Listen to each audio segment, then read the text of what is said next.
Gabi ng Undas.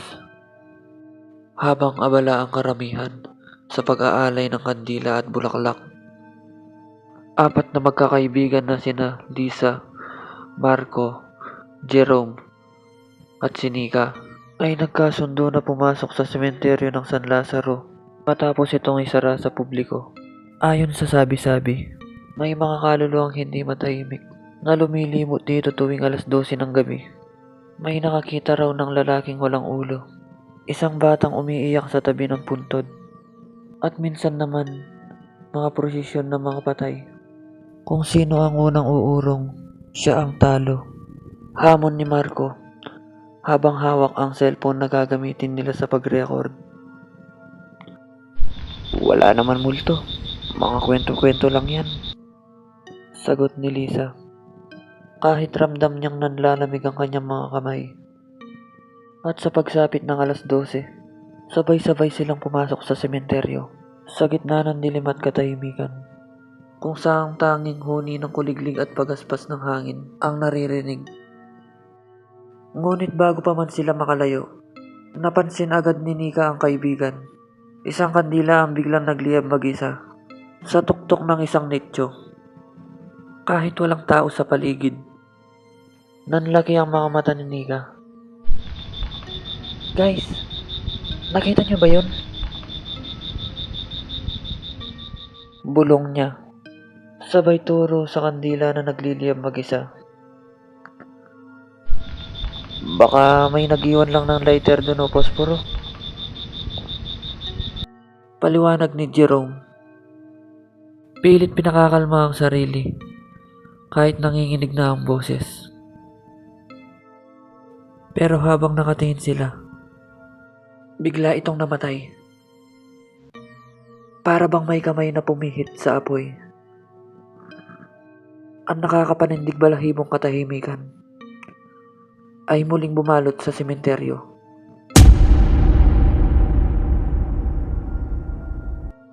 Wala yan, tara na. Baka may nakatago lang tao dito.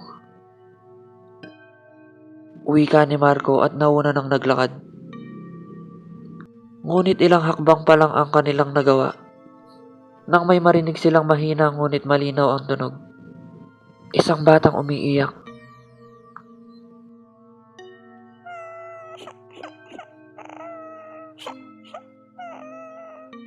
Galing ito sa pinakagilid ng bahagi ng sementeryo, kung saan nakahilera ang matatandang nitso na tila matagal nang walang bumibisita. Baka may naiwan lang na bata, sabi ni Lisa. Ngunit halata sa kanyang titig ang takot. Dahan-dahan silang lumapit at doon nila nakita isang maliit na bata. Nakaupo sa ibabaw ng nitso, nakatalikod, umiiyak. Hoy bata, okay ka lang ba? Tanong ni Nika. Unti-unting tumigil ang pag-iyak ng bata. Katapos ay dahan-dahan itong lumingon. At nakita nila, wala itong mukha.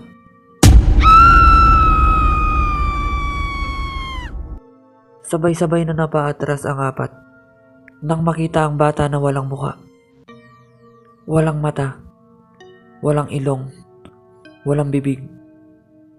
Parang makinis na balat lang ang buong mukha nito. Takbo!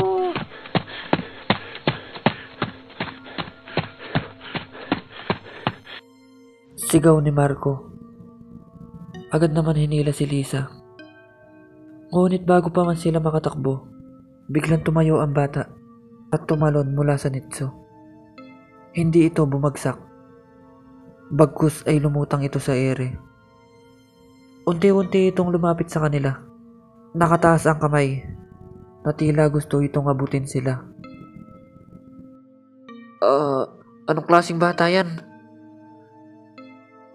Sigaw ni Jerome na nanginginig. Nagsitakbuhan sila papalayo, pero sa bawat liko ng sementeryo, naroon na agad ang batang walang muka.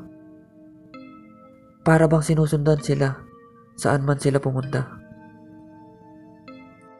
Hindi pwedeng totoo to. Panaginip lang to. Bulong ni Nika. Habang halos mataba sila sa pagtakbo, bigla silang huminto. Nang mapansin nilang nasa gitna na sila ng sementeryo, palibot nila, sunod-sunod na nagliyaban ang mga kandila sa ibabaw ng mga nitso. Sabay-sabay na para bang may hindi nakikitang persa na nagpapasindi sa mga ito. At mula sa kadiliman, hindi lang isa, kundi maraming bata na walang mukha ang nagsimulang maglabasan. Dahan-dahan silang lumapit at napaluhod si Lisan sa sobrang takot. Diyos ko po, tulungan niyo po kami. Habang papalapit ang mga batang walang mukha, bigla silang may narinig na may isang malalim na boses mula sa likuran ng isang malaking lapida. Umalis na kayo dito bago pa kayo tuluyang kunin. Nagulat silang lahat.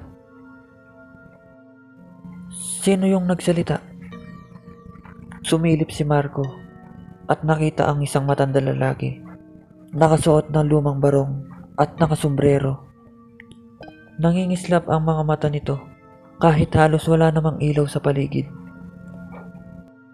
Kung gusto nyong mabuhay, sumunod kayo sa akin, sabi ng matanda.